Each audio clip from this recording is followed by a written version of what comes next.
दत्तजन्म कथा। अत्रि मुनीची पत्नी अनुसया ही अत्यंत पतिव्रता व साध्वी स्त्री होती। ती आश्रमात पतीच्या सानिध्यात राहून पतीची उत्तम प्रकारे सेवा करीत असे। तसेच आश्रमात येणाऱ्या प्रत्येक अतिथीचे मोठ्या प्रेमाने व आदराने स्वागत करी।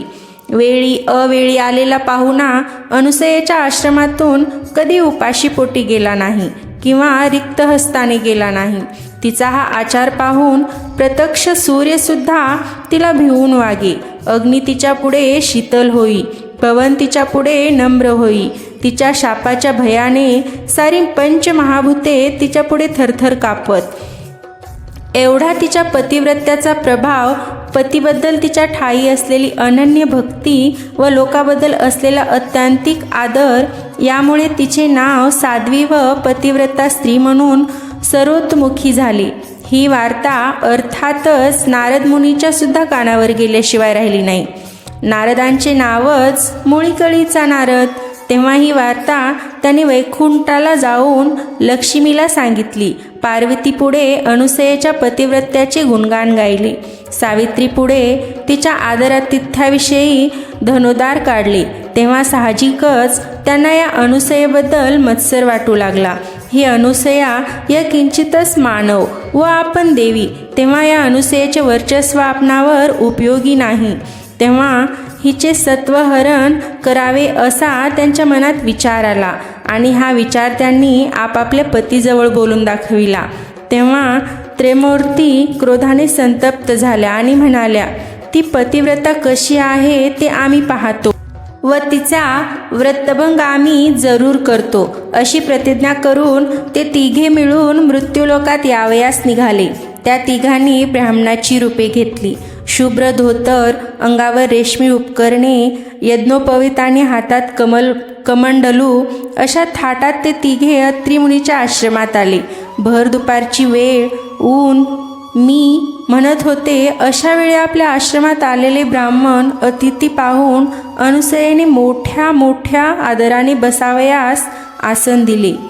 त्यांचे चरण धुतले व भक्तिभावाने त्यांचे पूजन केले। त्यांना पाटावर बसून जेवण वाढले।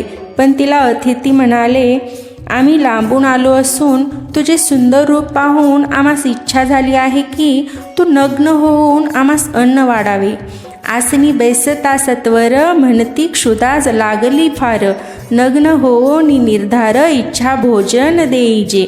हे वचन ऐकताच अनुसया चिंतन करीत मनात म्हणाली, हे कोणी कार्णिक पुरुष माझे सत्व पाहण्याकरता आले असावे। यास जर विनमुख पाठविले तर माझ्या सत्वाची हानी होईल। माझे मन निर्मळ आहे, शिवाय माझ्या पतीचे तप सामर्थ्य माझ्या मागे आहे। असे मनात आणून सती म्हणाली, थांबा, तुमच्या इच्छेप्रमाणेच करते। एवढे बोलून अनुसया तात्काळ घरात गेली।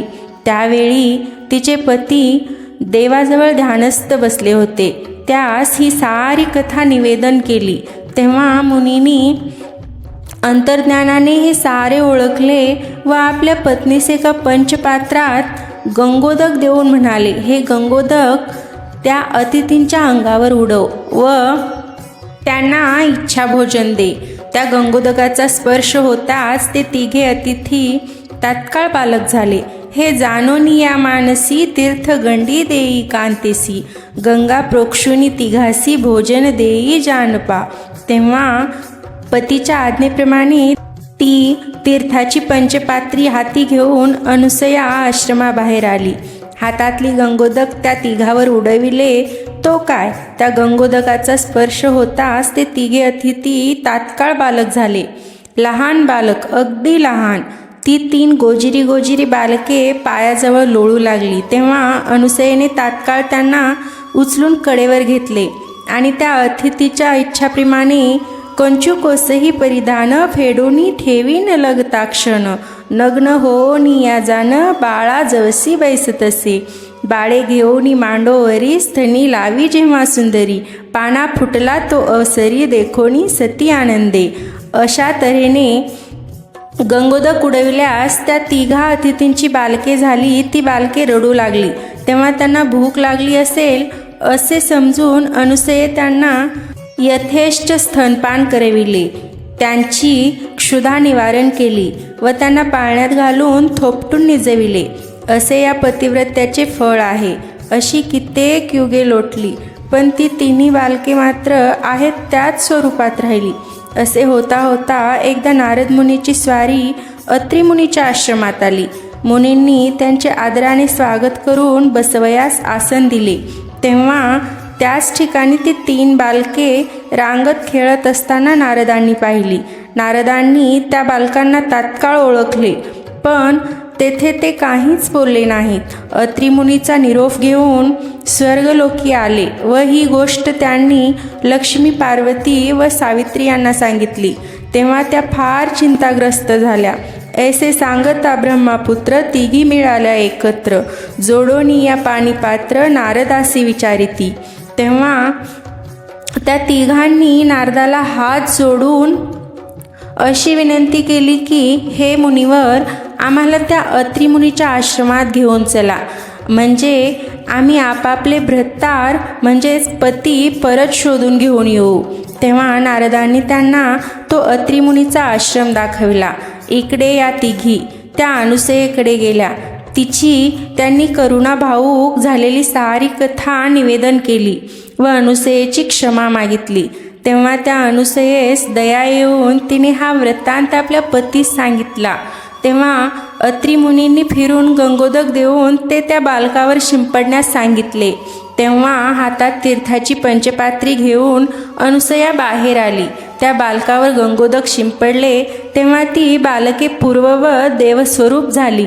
ब्रह्मा, विष्णू, महेश इतक्यात मुनी बाहेर आले. त्यांनी देवांना साष्टांग नमस्कार घातला. त्यावेळी विष्णू, शंकर, ब्रह्मदेव प्रसन्न झाले व म्हणाले, हे अनुसये, आम्ही तुझवर प्रसन्न झालो आहोत. इच्छित वर माग. तेव्हा अनुसयेने तिघे बालक ब्रह्मा, विष्णू, महेश माझ्या घरी 3 मूर्ती एकरूप होऊन पुत्राप्रमाणे राहू देत असा वर मागितला. तेव्हा तथास्तु असे म्हणून देव अंतर्धान पावले आणि बालक रूपातील श्री दत्त महाराज अत्री आश्रमात आले.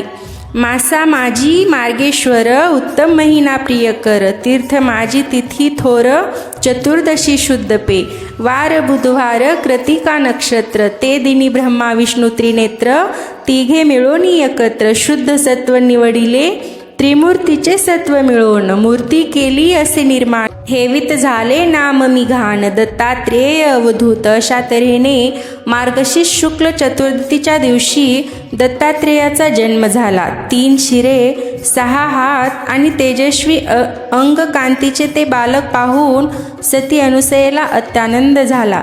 ती पतिव्रता स्त्री खरोखरच धन्य होय. तेव्हापासून आजतागायत मार्गशीर्ष शुक्ल पौर्णिमेच्या प्रदोषकाली दत्तांच्या देवालयात दत्त जयंतीचा उत्सव प्रतिवर्षी साजरा होतो. श्री क्षेत्र गाणगापूर येथे हा जन्म सोहळा दुपारी 12 वाजता केला जातो. काही क्षेत्री हा प्रदोषकाळी साजरा होतो. श्री दत्तात्रेय अवतार निर्गुण आणि निराकार असला तरी श्री दत्त संप्रदाय सगुणोपासना